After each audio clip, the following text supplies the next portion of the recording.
देखो भाई लोग, जो सोशल मीडिया है वो बहुत ही ज्यादा खराब चीज है। मेरो चांदी में छिपा तू सारी रुबाताइया लारा सोने की लाइयो।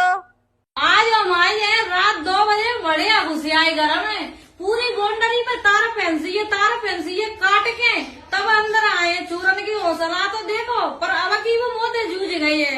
मैं भाई पूरी कोशिश करूंगी कि जब तक वे पकड़े ना जाए तब तक मैं चैन से बैठा हूँ। यूट्यूबर रचना गुर्जर के घर लाखों की चोरी, सीसीटीवी कैमरे घुमाकर चोरों ने दिया वारदात को अंजाम। बदमाशों ने सबसे पहले सीसीटीवी कैमरों का रुख झंडे की मदद से ऊपर कर दिया ताकि उनकी गतिविधियां कैमरों में कैद ना हो सके। इसके बाद उन्होंने रचना गुर्जर के कमरे की कुंडी बाहर से बंद कर दी और नीचे के कमरों में रखी अलमारियों व तालों को तोड़कर सोने चांदी के जेवरात और नकदी पर हाथ साफ कर दिया है। ये है रचना गुर्जर, जिनको अपना गोल्ड दिखाकर बहुत ही ज्यादा फेमस होना था, लेकिन अब ये कुछ ज्यादा ही फेमस हो गई। इनकी ये रील वायरल होकर चोरों तक पहुंची, क्योंकि सोशल मीडिया भाई चोर भी चलाते हैं और उन्हें पता लगा कि इसके पास तो सोना ही सोना है। और फिर क्या होता है, इनके घर पर पहुंच जाते हैं प्यार मोहब्बत के साथ चोरी करने। तो इस कहानी से हमें यही शिक्षा मिलती है कि हर चीज़ सोशल मीडिया पर दिखाने के लिए नहीं होती है।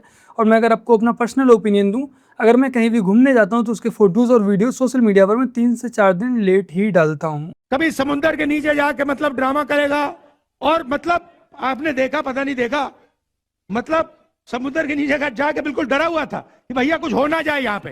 तो मजाक बना रखा है राजनीति का। वाह राहुल जी वाह, आपने तो खुद को ही रोस्ट कर दिया, आप खुद के ही ड्रामे बता रहे हैं। वैसे आप लोगों को बता दूं कि राहुल गांधी की जो भाषा है और ये जो बातें कर रहा है, ये नरेंद्र मोदी जी के लिए बोल रहा है, लेकिन अब ये खुद भी सेम वही ड्रामे कर रहा है। ये तो वही बात हो गई कि हम करें तो लीला, तुम करो तो कैरेक्टर ढीला। मोदी तेरी लोकेशन भेज, हम तीनों आ रहे थे घुमाने बामन या शहर ने बाबा बोलते हैं। इस वीडियो से किसी को बुरा लगा हो तो हमको माफ कर देना। आज से हम ऐसी वीडियो नहीं बनाएंगे और बनाना भी नहीं चाहेंगे। देखो, मोदी जी ने तो अपनी लोकेशन नहीं भेजी, लेकिन हाँ, पुलिस ने इनकी लोकेशन अवश्य ढूंढ ली।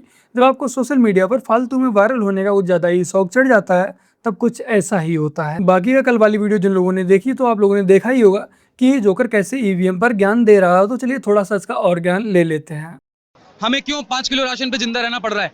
अमेरिका आप चले जाइए, एक भी आपको प्राइवेट कॉलेज और प्राइवेट स्कूल नहीं मिलेंगे। मैं खुद क्योंकि यूएस डिपार्टमेंट में काम करता हूं, तो आई नो दैट वहां पे एक भी आपको प्राइवेट स्कूल प्राइवेट कॉलेज नहीं मिलेंगे। हमारे यहाँ सिर्फ आपको प्राइवेट स्कूल और प्राइवेट कॉलेज ही मिलेंगे, बस। सरकारी की हालत खराब है। कल तक ये आईटी सेक्टर का ज्ञानी बन रहा था और अब ये यूएस डिपार्टमेंट में काम कर रहा। हो सकता है कि आने वाले समय में ये अमेरिका का राष्ट्रपति बनकर अमेरिका की नीतियां बनाने बैठ जाए। और रही अमेरिका में प्राइवेट स्कूल कॉलेज यूनिवर्सिटी की बात, तो हार्वर्ड का तो नाम सुना ही होगा। वो अमेरिका की सरकारी नहीं है यूनिवर्सिटी, वो प्राइवेट यूनिवर्सिटी है। स्टैनफोर्ड का भी नाम सुना होगा, ये भी प्राइवेट यूनिवर्सिटी ही है। पहले तो सीजीआई ने लोगों के लिए काकरोच बोला था, और अब ये खुद ही साबित करने पर लगे हुए हैं कि हाँ, हम पढ़े लिखे अनपढ़ गवार हैं जो उसकी सिर्फ और सिर्फ बकलोली करना जानते हैं। वही पूछूं कि पेपर लीक के अलावा भी कुछ और आप लोगों का है आगे का एजेंडा? हाँ जी, इसके जो पेपर लीक है, जो बस हवा निकल गई। नहीं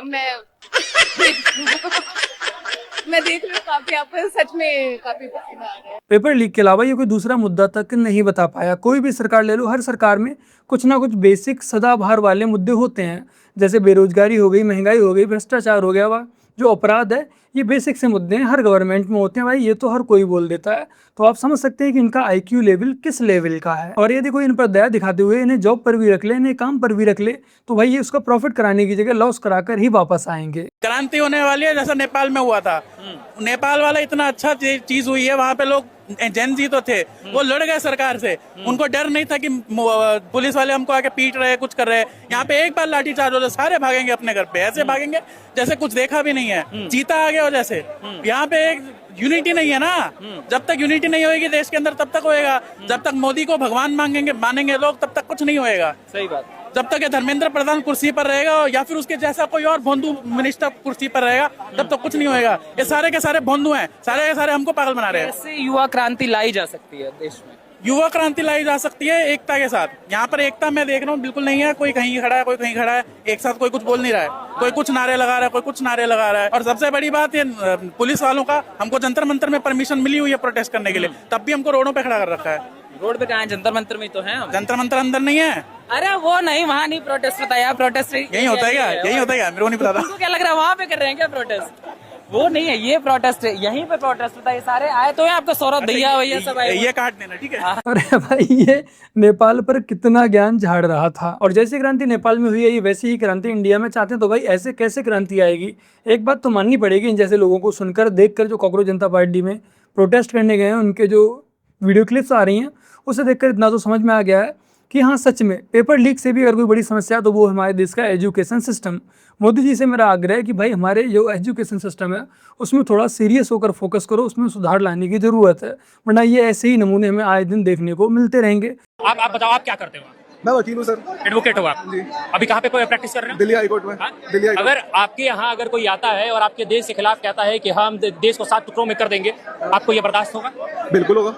देश को 7 टुकड़ों में बर्दाश्त कर लेगा? बिल्कुल कर लेंगे भाई। ऐसा वकील ना तो डूब के मर जाना चाहिए। हमारा 7 टुकड़े देश की। भाई एक बात बता दे रहा हूँ, मुझे ऐसा लगता है कि जोकर समझ ही नहीं पाया कि क्या सवाल किया गया है, इसे समझ में ही नहीं आया है, इसे ये भी नहीं पता है कि ये क्या बोल रहा है। या फिर ऐसा हो सकता है कि प्रोटेस्ट में आने से पहले इसने 8-10 राहुल गांधी के भाषणों को कुछ ध्यान से सीरियस होकर सुन लिया हो और ऐसे मूर्ख चले हैं देश बदलने के लिए। मोदी जी के लिए या मोदी जी के पास 120 घंटे क्यों बचे हैं?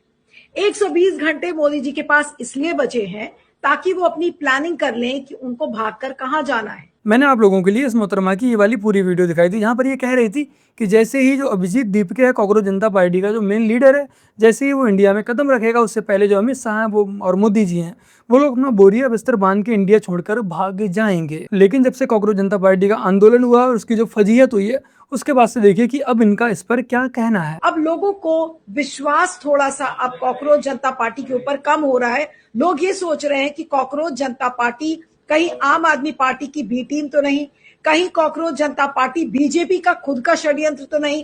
ये सारे सवाल खड़े होने लगे हैं।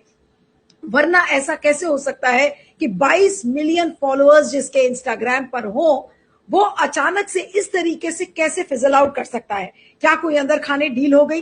क्योंकि आज जिस तरीके से दिल्ली पुलिस एयरपोर्ट के अंदर घुसकर और अभिजीत दीपके को परमिशन लेटर दे रही थी कि ठीक है आप जाइए और प्रोटेस्ट करिए, उसी समय से लोगों को शक। जब कॉकरोच जनता पार्टी का बबल फटा, उसके बाद से अब इसका ये कहना है कि जो कॉकरोच जनता पार्टी है वो लगता है कि बीजेपी की ही बी टीम हो सकती है। फिलहाल जो हमारे देश का जनजी है, जो कॉकरोच जनता पार्टी के धरना प्रदर्शन में पहुंचा था, मुझे लग रहा है कि ये महिला उनसे भी ज्यादा मूर्ख है, जो ये सोच रही है कि इंस्टाग्राम के फर्जी फेक बोट्स अकाउंट, जो कुछ अकाउंट ऐसे हैं कि पाकिस्तान से, बांग्लादेश से हैं, टर्की से हैं, वो अकाउंट जंतर मंतर पर पहुंचकर एक सुनामी ला देंगे। ये महिला उन फर्जी फॉलोवर्स को लेकर इतना ज्यादा सीरियस थी कि इसे ये लग रहा था कि मोदी जी व अमित शाह देश छोड़कर भाग जाएंगे। फिलहाल जो लोग भी इसके व्यूअर्स हैं, मेरा उनको सैल्यूट है, जो कि इसे सुनते हैं, इसे देखते हैं व इसकी बात पर यकीन भी करते हैं। आप उनसे पढ़ाई पढ़ते हैं, नहीं पढ़ते हैं तो आपका सर कैसे हुए हो? खान जी आप बोलिए ना, मतलब सब लोग बने। आप अगर विद्यार्थी नहीं हैं तो आप खान सर मत बोलिए, आप खान जी बोलिए। खान जी जो हैं उनको नियम के अनुसार जो भी कार्रवाई है सरकार कानून के अनुसार कर रही है और कानून के अनुसार प्रशासन अपना काम करेगी। पहली बार किसी नेता ने सही बात की है कि वो खान सर आपके सर कैसे हुए, क्या आप उनके स्टूडेंट हैं? खान जी बोलिए। मानो जिस देश में तुम्हारी खुद की सरकार 80 करोड़ लोगों को 5 किलो राशन पे जिंदा रख रही है, उस देश के अंदर विकास की क्या परिभाषा है? जरा हमको भी समझाओ, हमको भी बताओ, हमको भी समझाओ, हम भी सुनना और जानना चाहते हैं। और पंजाब के अंदर माताओं बहनों को सम्मान राशि 1000 रुपए, और जो दलित समाज की महिलाएं हैं, आदिवासी समाज की, उनको 1500 रुपए प्रति माह सम्मान राशि उनको देने का, सहयोग राशि देने का। ड्रेस भी नहीं बदली, समय भी नहीं बदला, जगह भी नहीं बदली, उसी जगह पर फ्री वीज को लेकर ज्ञान दे रहा था कि बीजेपी फ्री वीज बांट रही है, ये कर रही है, वो कर रही है। ठीक 5 मिनट बाद ये खुद अपनी फ्री वीज वहां पर बांटने लगा।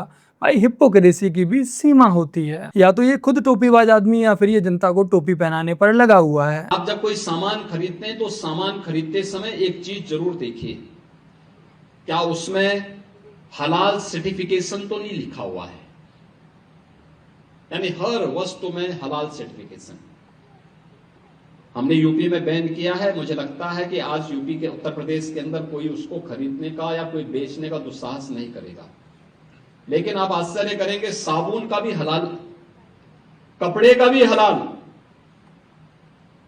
दियसलाई का भी हलाल। मैं भौचक था, एक अधिकारी बोला साहब इसमें, मैंने कहा भी देखो नहीं एक षड्यंत्र है भाई। मैंने कहा माचिस तो झटका वाला है, आप एक झटके में लगाएंगे तो तभी आग जलेगा, आप हलाल करते रहेंगे तो कभी जलेगी नहीं वो माचिस। तो मैंने कहा इससे बड़ा झूठ क्या हो सकता है। आप सोचो, और हमने जब कार्रवाई प्रारंभ की 25,000 करोड़ रुपए देश के अंदर हलाल सर्टिफिकेशन से होता है और भारत सरकार की या राज्य सरकार की किसी भी एजेंसी ने उन्हें मान्यता नहीं दी है।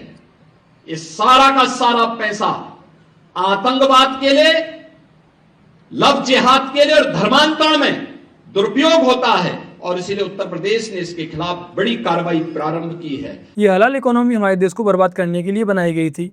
ये ना ही सरकार के द्वारा नियंत्रण में थी, ना ही ये सरकार से कोई सर्टिफिकेट लेते थे। खुद की इन्होंने एक पैरेलल इकोनॉमी पूरी खड़ी कर दी।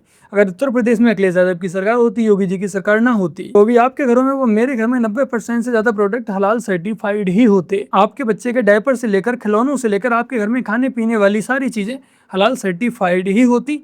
जिसमें से जब कोई भी प्रोडक्ट खरीदते तो उसमें से कुछ हिस्सा इन इस्लामिक संगठनों को जाता, जो कि हमसे ही पैसे लेकर हमें ही बर्बाद करने पर लगाते। अभी हूरों के बारे में सही से बताया नहीं था, बताया था भूल गई। हूरों का चैप्टर आने से पहले ही मदरसा ध्वस्त हो गया। हाँ, ये बंद करवा दिया। इसमें योगी की दिक्कत है, हूरों का तो चैप्टर पढ़ ही लेने देते, तब चलवा देते बुलडोजर। हाँ, ये भी योगी को ध्यान देना चाहिए कि हूरों वाला चैप्टर आने से पहले ही आपने मदरसा ध्वस्त करा दिया। तो आपको भी चाहत है हूर मिलनी चाहिए। यस। जब सरकारी स्कूल यहाँ बना हुआ है तो इसके बगल में मदरसा बनाने की जरूरत क्या थी। मैं ये कह रहा था, ये जो अवैध मदरसे पर इसमें हम पढ़ कर यही तोड़वा दिया है, अंग्रेजी है, ये काम नहीं आएगी हमारी आखिरत में। हमारी आखिरत में तो उर्दू काम आएगी, ये हमें जन्नत ले जाने में काम आती है। जन्नत ले जाने। हाँ, मौलाना बताते थे जन्नत के बारे में। हाँ, क्या होता है जन्नत? जन्नत के 7 दरवाजे होते हैं, उनमें को हमें लेके जाया जाता है, सीढ़ी होती है। आप बच्चे हो, जन्नत जाने की अभी से तैयारी कर ली? यस।